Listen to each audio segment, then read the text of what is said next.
Hello student, यह मेरा YouTube channel है मैं नरेंद्र सर, जहां आप लोगों के लिए बोर्ड परीक्षाओं की तैयारी कराया जाता है।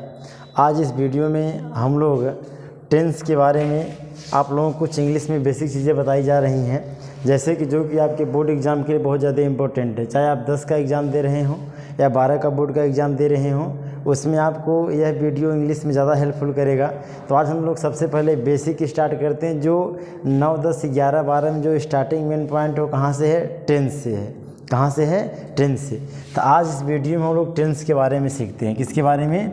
टेंस के बारे में सीखते हैं। अगर टेंस की बात करें तो टेंस माने होता है काल, और काल का मतलब होता है आपका समय। क्या होता है? समय। ठीक है। अब यहाँ से सबसे पहले हमको यह जानना जरूरी है कि हम समय या टेंस या कहते किसको हैं। तो उसका अगर हम टेंस की परिभाषा की बात करें तो यहाँ पर लिखेंगे जिन शब्दों से, क्या लिखेंगे? जिन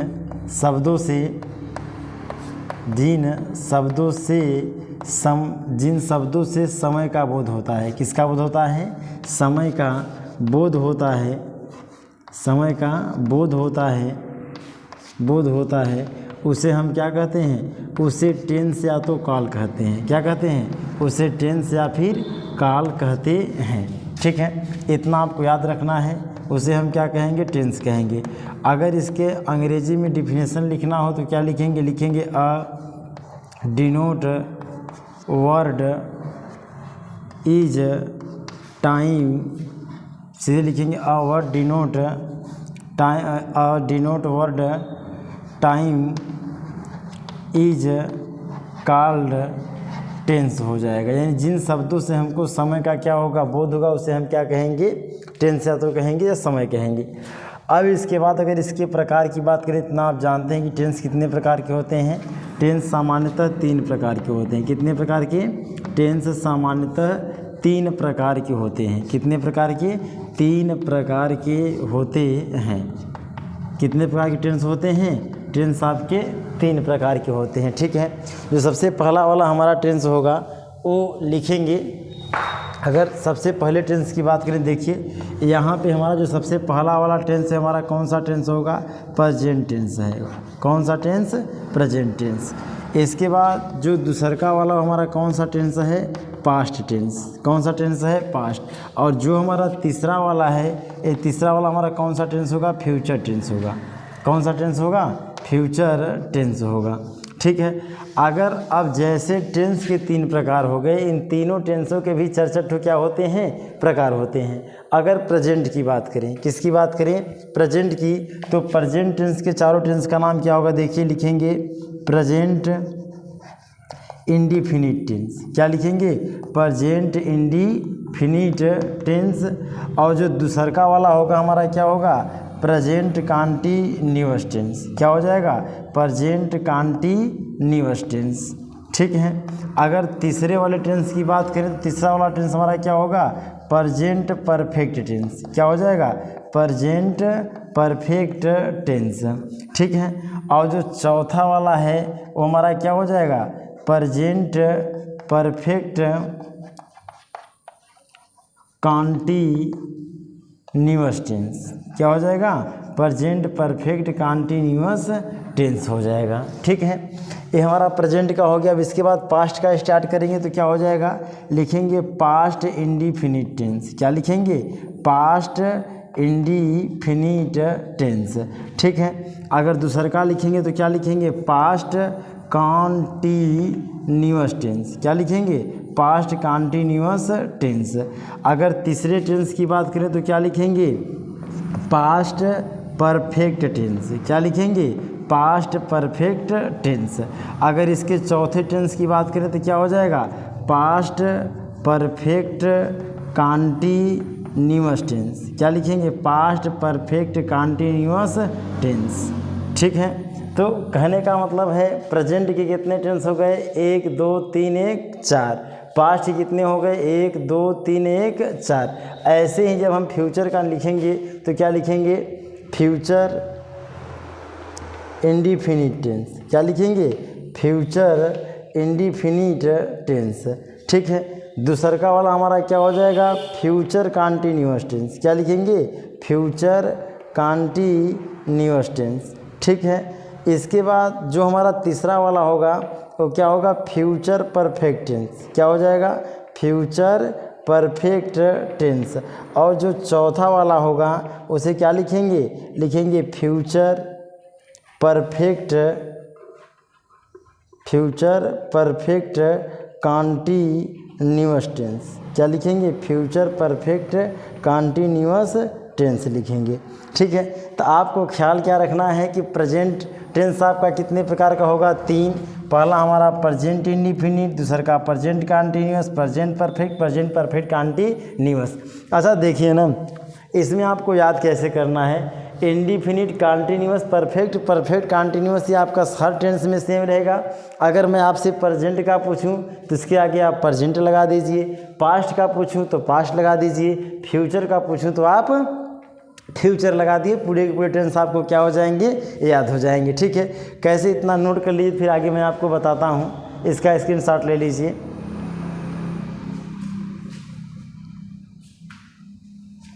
अब देखिए ना, इतना करने के बाद अब हम सबसे पहले जैसे टेंस के बारे में पढ़ना है, तो जो हमारा टोटल कितने टेंस हो गए, टेंस हमारे 3 प्रकार के, प्रेजेंट, पास्ट, फ्यूचर, ये तीनों टेंसों के 64 प्रकार हैं। जो सबसे पहला वाला टेंस हमारा कौन सा टेंस है, प्रेजेंट इंडिफिनिट टेंस है। कौन सा टेंस है, प्रेजेंट इंडिफिनिट। तो हम यहीं से टेंस को स्टार्ट करते हैं। सबसे पहले वाले टेंस के बारे में आज इस वीडियो में हम क्या करेंगे, देखेंगे। ठीक है क्या, प्रेजेंट इंडिफिनिट टेंस।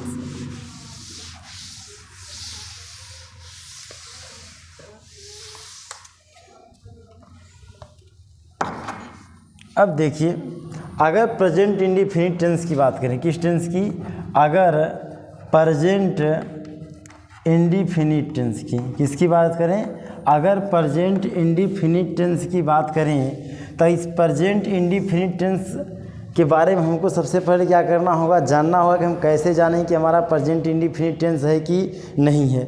ठीक है, तो इसका सबसे पहले किसी भी व्यक्ति को जानने के लिए ज़रूरी है कि उसकी पहचान होना चाहिए। जैसे अगर आप ही लोग इतने लोग बैठे हैं यहाँ पे, कोई कहे कि आप जाइए नरेंद्र सर को बुला कर लाइए, तो आपको यह पता होना चाहिए कि सांवले हैं कि गोरे हैं कि मोटे हैं कि लंबे हैं कि पतले हैं, तभी आप बुला पाएंगे, नहीं तो पहचान पाना पॉसिबल नहीं है। उसी प्रकार जैसे हर एक इंसान की पहचान होती है, वैसे ही प्रत्येक टेंसों की क्या होती है, एक पहचान होती है। क्या होती है, पहचान। ठीक है, यहाँ पे लिखेंगे सबसे पहले किसी भी टेंस को जानने के लिए पहचान लिखेंगे। तो पहचान में सबसे पहले क्या लिखेंगे, इसको अंग्रेजी में इंट्रोडक्शन कहते हैं। ठीक है, अगर प्रेजेंट इंडिफिनिट टेंस की इंट्रोडक्शन की बात करें तो लिखेंगे जिन क्रिया के अंत में, क्या लिखेंगे, जिन क्रिया के अंत में ता है। ठीक है, और क्या लिखेंगे, जिन क्रिया के अंत में ता है, उसके बाद लिखेंगे क्या, ती है, फिर लिखेंगे क्या, ते हैं, आदि शब्द आते हैं। क्या करते हैं, आदि शब्द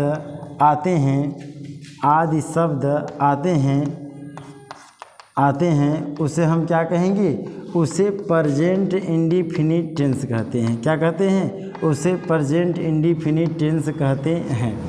अब कहने का मतलब ये है कि देखिए, जिन क्रिया के अंत में, ऑलरेडी जैसे कोई भी अगर हम सेंटेंस बनाएंगे तो सेंटेंस में क्रिया अगर रहेगा, बिना क्रिया का कोई भी टेंस बन पाना पॉसिबल नहीं है।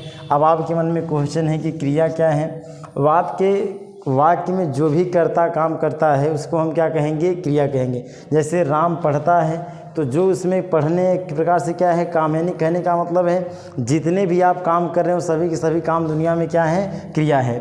ठीक है, तो उस क्रिया के अंत में क्या हो, ता है या तो ती है या तो ते हैं। जैसे पढ़ता है, रोता है, गाता है, सुनता है, सुनाता है, मारता है, पीटता है, कुछ भी करता है, तो अंतिम में अगर ता ती ते शब्द आ रहा है तो हमारा कौन सा टेंस होगा, प्रेजेंट इंडिफिनिट टेंस होगा। अब मान लीजिए जैसे कि अगर सेंटेंस हिंदी में लिखा है तब तो आप देख रहे हैं कि अंतिम में पढ़ता है कि गाता है कि सोता है कि रोता है कि धोता है।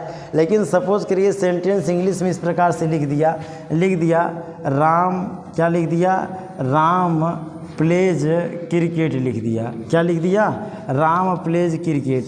अब आप देखिए, क्या इस अंग्रेजी में अगर कोई सेंटेंस को हम लिख दिए तो क्या इसमें आपको कहीं ता ती ते दिखाएगा का, इस सेंटेंस में ता ती का दिख पाना पॉसिबल नहीं है। तो अब जब सेंटेंस हिंदी में लिखा रहेगा तो आप किससे पहचानेंगे? इससे। अगर मान लीजिए सेंटेंस अंग्रेजी में लिखा हो, किस में लिखा हो? अंग्रेजी में, तो जैसे ही सेंटेंस अंग्रेजी में लिखा रहता है वहाँ पे उसको पहचानने के लिए हमारा होता है एक क्रिया जिसको हम कहते हैं सहायक क्रिया।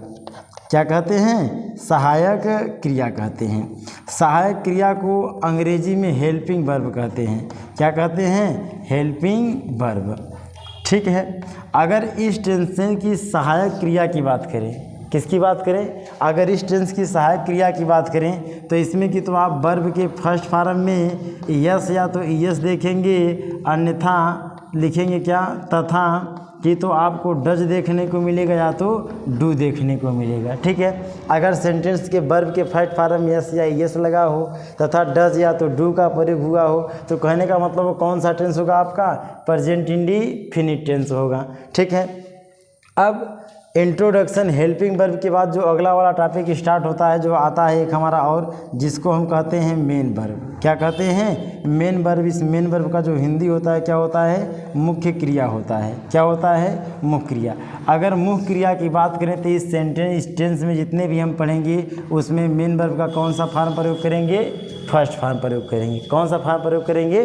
First form. ठीक है।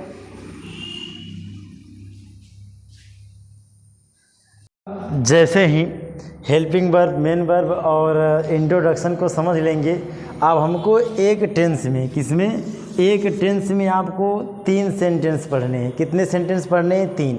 यहाँ हम लिख देते हैं। जो सबसे पहला वाला सेंटेंस होगा वो कौन सा होगा आपका? Affirmative sentence. कौन सा होगा? Affirmative sentence. जो दूसरका वाला होगा वो कौन सा होगा हमारा? Negative sentence. और जो हमारा तीसरका वाला होगा वो कौन सा होगा आपका? Interrogative sentence. कौन सेंटेंस होगा? Interrogative sentence. अगर आप सेंटेंस के बारे में नहीं जानते होंगे तो आप यूट्यूब पे सर्च करिएगा SPM by Narendra sir English teacher for sentence. तो यहाँ पे आपको सेंटेंस की पूरी वीडियो मिल जाएगी, जिसमें सेंटेंस जितने भी प्रकार उसके हैं, चाहे वह वर्ब के बेसिस पे रहे हों या डिवाइड के बेसिस पे रहे हों, टोटल आपको वहाँ पर बताया गया है। ठीक है। हालांकि यहाँ हम स्टार्ट करते हैं सबसे पहले कौन सा सेंटेंस? Affirmative sentence. कौन सेंटेंस स्टार्ट करते हैं? Affirmative sentence. जैसे ही अफर्मेटिव सेंटेंस के बारे में हम बात करेंगे तो अफर्मेटिव सेंटेंस की अगर बात करें तो इसमें हमको रूल लिखना पड़ेगा। क्या लिखना पड़ेगा? रूल। कुछ शुरुआती दौर है तो आपको भी कुछ रूल्स लिखवाएंगे, उसके बाद जैसे ही आप सीख जाएंगे फिर रूल्स नहीं, सीधे सेंटेंस का नाम और फार्मूला लिखकर आपको मतलब टेंस को लगाना बता देंगे। ठीक है। अब अगर इसके रूल की बात करें तो लिखेंगे इस सेंटेंस की अंग्रेजी बनाते समय। क्या लिखेंगे? इस सेंटेंस की अंग्रेजी बनाते समय, इस सेंटेंस की अंग्रेजी बनाते समय सहायक क्रिया का प्रयोग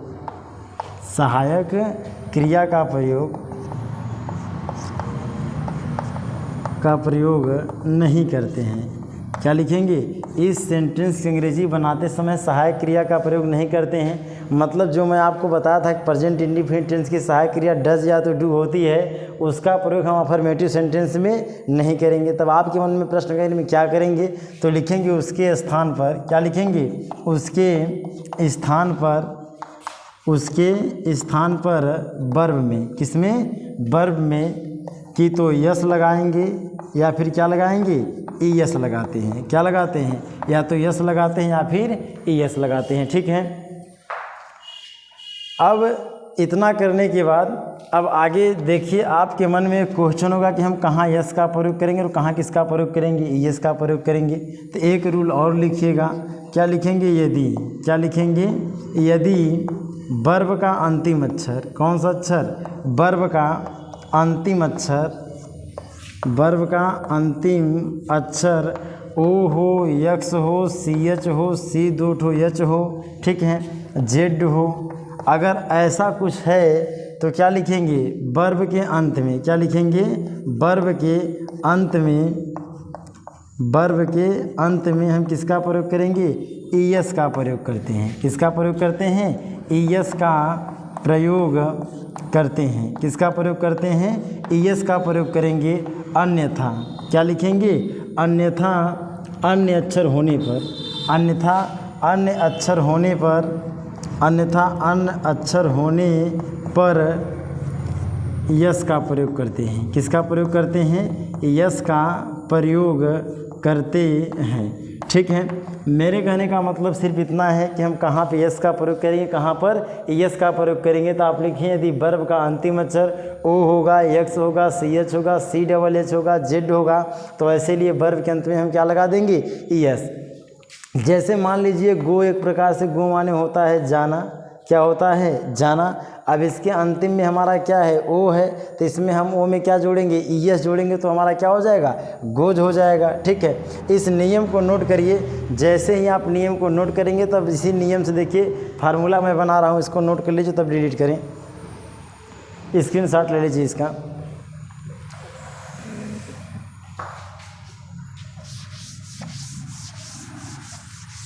अब अगर इसके फार्मूले की बात करें, किसकी बात करें? अगर फार्मूले की बात करें तब देखिए, अब अफर्मेटिव सेंटेंस का जो हमारा फार्मूला होगा, अफर्मेटिव सेंटेंस का जो हमारा फार्मूला, रूल तो हो गया, रूल याद करिएगा या मत करिएगा, लेकिन फार्मूला आपको ज़रूर लर्न करने हैं। ठीक है, फार्मूला कहें या फार्मूला कुछ लोग स्ट्रक्चर भी कहते हैं। तो फार्मूला की बात करें तो फार्मूला क्या हो जाएगा? लिखेंगे सब्जेक्ट प्लस मेन वर्ब के फर्स्ट फॉर्म में किसका प्रयोग करेंगे? यस, या तो ईएस का प्रयोग करेंगे, प्लस आप ऑब्जेक्ट लगा देंगे, प्लस आप क्या लगा देंगे? ईटीसी लगा देंगे। ठीक है, अब आप सब्जेक्ट देख रहे हैं, मेन वर्ब के फर्स्ट फॉर्म में किसका प्रयोग करेंगे? यस, या तो यस का, उसके बाद ऑब्जेक्ट, उसके बाद क्या हो जाएगा? ईटीसी हो जाएगा। ठीक है, इसको हम मिटा देते हैं। अफर्मेटिव, नेगेटिव, इंट्रोगेटिव झूठे जगह छिका हुआ है। अब जानते हैं, अब थोड़ा सा आपके मन में एक क्वेश्चन होगा कि सर सब्जेक्ट किसको कहेंगे, ऑब्जेक्ट किसको कहेंगे, ईटीसी किसको कहेंगे। और वर्ब के बारे में तो मैं आपको बता ही दिया हूँ कि वाक्य में जो भी काम होता है उसे हम क्या कहते हैं? वर्ब। अगर सबसे पहले अगर सब्जेक्ट की बात करें, किसकी बात करें? सब्जेक्ट की, तो वाक्य में हम कौन शब्द लगा दें? क्या लगा दें? वाक्य में अगर हम कौन शब्द की बात करें, ठीक है, कौन शब्द लगाने से जो भी उत्तर मिलेगा उसे हम क्या कहेंगे? सब्जेक्ट। ऑब्जेक्ट के लिए क्या होता है? या तो हम क्या लगाएं या फिर क्या लगा दें? किसको लगा दें। तो क्या या किसको लगा देंगे तो ऑब्जेक्ट मिल जाएगा। ईटीसी की बात करें तो ईटीसी के लिए हमको कहाँ शब्द का प्रयोग करना है? किसका प्रयोग करना है? कहाँ शब्द का प्रयोग करना है। तो जैसे ही कहाँ लगाएंगे जो भी उत्तर मिलेगा वो हमारा क्या हो जाएगा? ईटीसी। अब एक एग्जाम्पल लिखते हैं। क्या लिखते हैं? एग्जाम्पल लिखते हैं मुकेश, क्या लिखते हैं? मुकेश बाज़ार जाता है।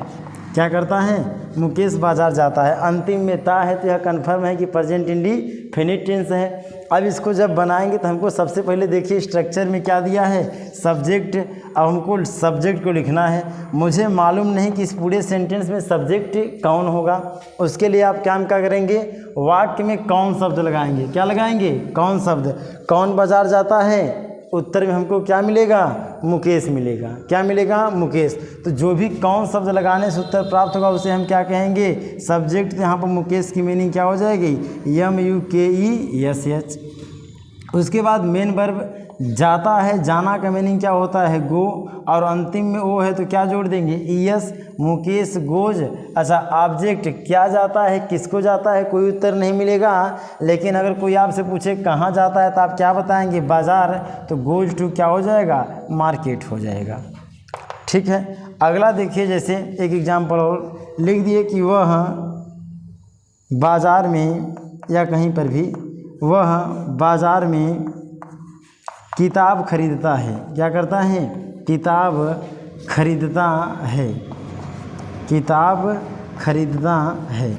ठीक है, अब वह बाज़ार में किताब खरीदता है, इसका मतलब है कि जो हमारा स्टार्टिंग है वो सब्जेक्ट कौन खरीदता है? वह का मीनिंग क्या हो जाएगा? ही। अगर वह खरीदती है तो वह का मीनिंग सी, और खरीदता है तो ही, वह का मीनिंग ही।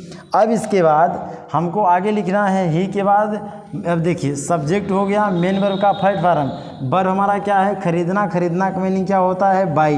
अंतिम में हमारा वाई है तो क्या लगा देंगे? यस।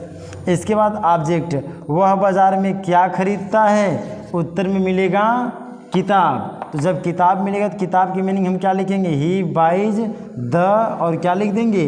बुक और कहाँ खरीदता है, बाज़ार में, तो क्या हो जाएगा इन और द और फिर क्या लिख देंगे, मार्केट लिख देंगे। इसको पूरा इतना नोट कर लीजिए।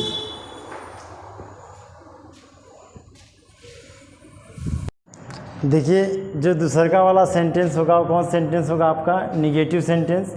अफर्मेटिव सेंटेंस के बारे में आप देख ले, आपको क्या देखना है, निगेटिव सेंटेंस। अगर निगेटिव सेंटेंस की बात करें कि निगेटिव सेंटेंस हमारा क्या होगा, तो देखिए इसके लिए एक ही रूल लिखना है। क्या लिखना है, एक ही रूल। वो रूल क्या होगा, लिखेंगे इस सेंटेंस की अंग्रेजी बनाते समय, क्या करते समय, अंग्रेजी बनाते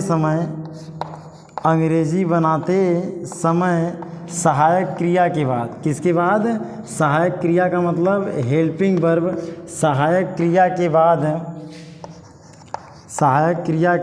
बाद नॉट का प्रयोग करते हैं। किसका प्रयोग करते हैं, नॉट का प्रयोग करते हैं।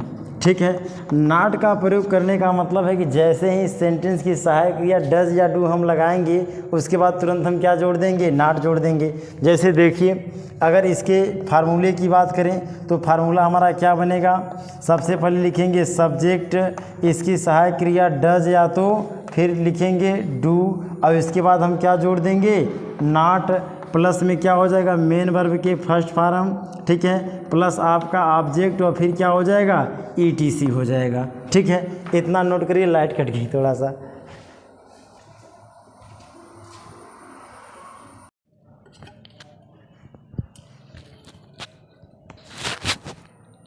तो देखिए फार्मूला हो गया। फार्मूले के बाद हम लोग किसका प्रयोग करेंगे, एग्जाम्पल देखेंगे। जैसे लिख दिए वह मेला में, क्या लिख दिए, वह मेला में खिलौने नहीं खरीदता है। ठीक है, तो सबसे पहले आपको क्या लिखना है, सब्जेक्ट लिखना है। तो सब्जेक्ट की मीनिंग क्या हो जाएगा, ही हो जाएगा। ही के लिए ही हमारा एक वचन करता है, तो जब भी एक वचन करता दिखेगा, यानी ही, सी, इट या किसी एक व्यक्ति का नाम हो, तो उसके लिए डज का प्रयोग करेंगे। बहुवचन करता आई, वी या दे हो, तो उसके लिए हम किसका प्रयोग करेंगे, डू का प्रयोग करेंगे। तो यहाँ पे क्या लिखेंगे, ही, और ही है तो ही के लिए क्या करेंगे, डज, और डज के बाद क्या लगा देंगे, नॉट। तो ही डज नॉट, और उसके बाद वर्ब चाहिए हमको, तो काहे माने खरीदना ही बताए थे, बाई माने खरीदना। अभी इसमें यस या यस आपको नहीं लगाना है। ठीक है, अब इसके बाद आगे हमारा क्या है, ऑब्जेक्ट है। ऑब्जेक्ट क्या नहीं खरीदते हैं, खिलौने, तो बाई और द टॉय माने का हो जाएगा, खिलौना, और कहाँ नहीं खरीदते हैं, मेला में, तो इन द क्या कर देंगे, फेयर कर देंगे। ठीक है, अब अगला देखिए, वह जैसे लिख देंगे दूसरा एग्जाम्पल, क्या लिखेंगे, तुम स्कूल नहीं जाते हो। क्या लिख दिए, तुम स्कूल नहीं जाते हो। जैसे अगर तुम स्कूल नहीं जाते हो तो तुम का मीनिंग क्या लिखेंगे, यू। अब यू हमारा बहुवचन करता है कि इसका प्रयोग करेंगे डू का, यू डू नॉट, और काहे माने जाना, गो माने जाना, और कहाँ नहीं जाते हो, गो टू क्या हो जाएगा, स्कूल हो जाएगा। ऐसे ही हम क्या करेंगे, नेगेटिव सेंटेंस को भी बना लेंगे। पूरा नोट कर लीजिए। अब देखिए जो तीसरा वाला सेंटेंस है वो हमारा इंट्रोगेटिव सेंटेंस है। कौन सेंटेंस है, इंट्रोगेटिव सेंटेंस। अच्छा, अगर इस इंट्रोगेटिव सेंटेंस की बात करें तो इंट्रोगेटिव सेंटेंस हमारा दो प्रकार का होता है। पहला हमारा होता है एक आपका यस या नो टाइप इंट्रोगेटिव सेंटेंस। कौन सा, यस या नो टाइप। दूसरा का हमारा कौन सा होता है, वाई टाइप इंट्रोगेटिव सेंटेंस। कौन सा होता है, वाई टाइप। आप ही कभी कभी किसी व्यक्ति से क्वेश्चन पूछते होंगे, एक ऐसा प्रश्न पूछेंगे जिसका उत्तर हाँ या तो ना में देंगे, और दूसरा का आप ऐसा प्रश्न पूछेंगे जिसका उत्तर उस इंसान को विवरण में देना होगा। जैसे अगर आप इस यहाँ पे अगर अपने घर पर हैं, कोई आपसे पूछे कि क्या आप स्कूल जाएंगे या स्कूल कोचिंग जाएंगे, अगर जाना होगा तो हाँ बोलेंगे, नहीं जाना होगा तो नहीं। तो अगर आप किसी प्रश्न का उत्तर हाँ या तो ना में देते हैं, या तो यस में दे दिए या तो नो में दे दिए, तो ऐसे सेंटेंस को हम क्या कहेंगे, यस या नो टाइप कहेंगे।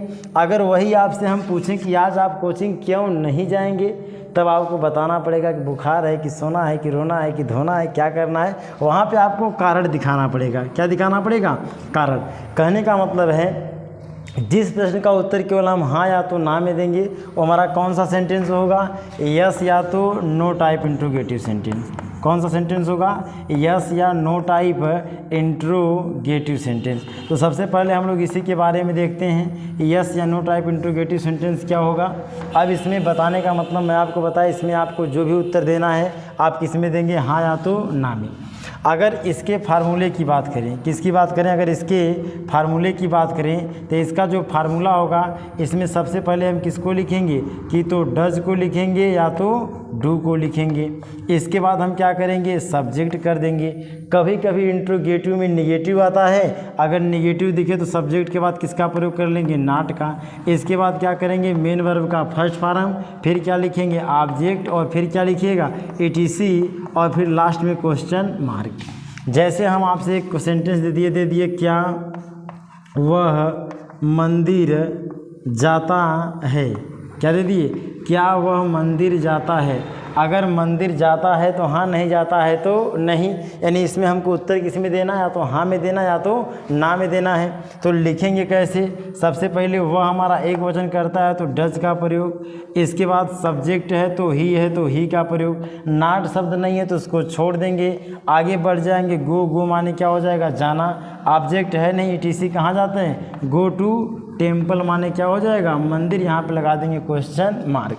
यानी जब आपको आंसर हाँ या तो ना में देना होगा तो उसको बनाने के लिए सबसे पहले सहायक क्रिया को लिखेंगे, फिर सब्जेक्ट को लिखेंगे, अगर नॉट शब्द है तो लिखेंगे, नहीं रहेगा तो छोड़ देंगे।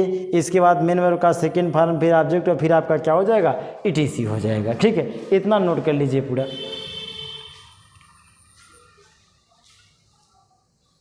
अब इसके बाद जब कभी आपसे यस या नो की जगह पर वाई टाइप पूछ ले, मतलब आपको सेंटेंस में कारण बताना पड़े। जैसे देखिए, मान लेते हैं जहाँ पे यस नो है वहाँ पे कौन सा टाइप दे दिया आपका, वाई टाइप इंट्रोगेटिव सेंटेंस। जब भी वाई टाइप इंट्रोगेटिव सेंटेंस देगा तो आप जानते हैं कि इस सेंटेंस में हमको जो आंसर बताना है वो विवरण में बताना है। तो हम काम क्या करेंगे, लिखेंगे, यहाँ पे क्या लिखेंगे, फार्मूला वही होगा, बस इसी के सामने हमारा क्या जुड़ जाएगा, क्वेश्चन वर्ड। अब एक आप एग्जाम्पल समझिए, जैसे हम लिख दिए वह, क्या लिख दिए, वह मुकेश को क्यों पीटता है, क्या लिख दिए, वह मुकेश को क्यों पीटता है। वह मुकेश को क्यों पीटता है, तो आप सबसे पहले आप क्या करेंगे, क्वेश्चन वर्ड, मतलब क्वेश्चन वर्ड की मीनिंग लिखेंगे। तो क्यों का मीनिंग क्या होता है, वाई। उसके बाद हमको या तो डज का प्रयोग करना है या तो डू का प्रयोग करना है। तो वह हमारा मुकेश है तो वह के लिए हम किसका प्रयोग करेंगे, डज का प्रयोग करेंगे। अब वह है तो वह हमारा क्या हो जाएगा, ही हो जाएगा, सब्जेक्ट हो गया। नॉट शब्द रहता तो लगाते नहीं है तो छोड़ देंगे। मेन वर्ब का फर्स्ट फॉर्म बीट माने का होता है पीटना, और ऑब्जेक्ट किसको पीटता है, मुकेश को, तो बीट द में क्या हो जाएगा, बीट द मुकेश हो जाएगा। ठीक है, इतना करने के बाद लास्ट में हम क्या कर देंगे, क्वेश्चन मार्क। इसमें ईटीसी शब्द है नहीं तो आप ईटीसी लगाएंगे नहीं। ठीक है, इतना पूरा नोट कर लीजिए।